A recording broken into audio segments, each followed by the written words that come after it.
开饭！在重庆云阳那个小县城生活，看一下今天我们家又做了哪些简单又好吃的家常菜。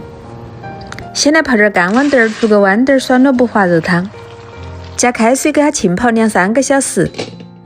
豌豆泡到那种鼓鼓胀大都给它清洗干净，然后倒到高压锅里面煮。加2片老姜，再加一点盐，加一坨猪油。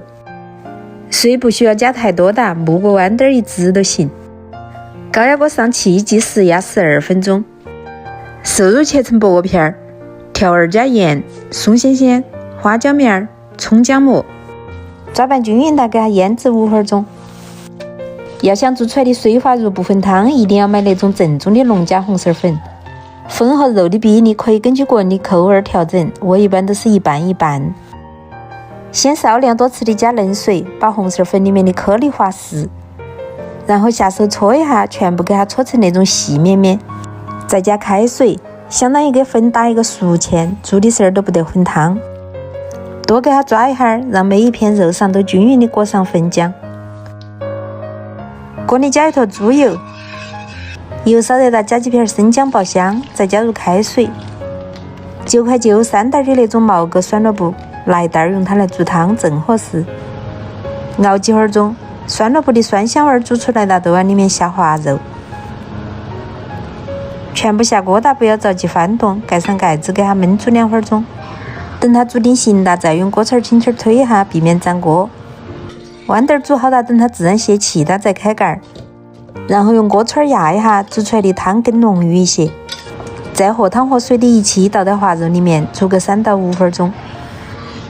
能够煮出来的豌豆酸萝卜滑肉汤泡饭真的是一绝。最后只需要加一点葱花。买了一条草鱼，让杀鱼的帮我把骨头剔下来的。骨头给它剁一下，剁成小块。肉厚的地方给它打一下花刀，然后4刀1段。含鱼蛋肉，多加点盐在里面，再加入料酒、葱姜花椒水，抓拌一下，拌均匀的腌制15分钟。腌好的用清水给它淘洗几遍，一直要把水洗清澈。粉丝朋友给我推荐的那款藿香鲫鱼调料，用它做鲤鱼、草鱼都可以。那一包可以做3斤左右的鱼。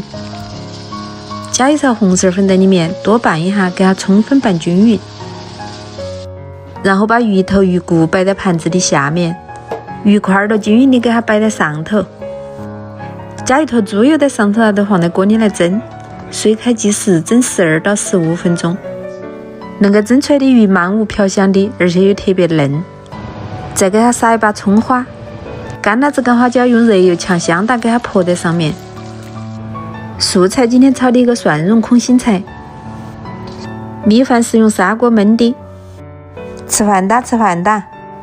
今天那道藿香汗蒸鱼特别受欢迎，又嫩又入味儿。水煮鱼、酸菜鱼吃够的，你可以试一下那种煮法嘛，真的还不错。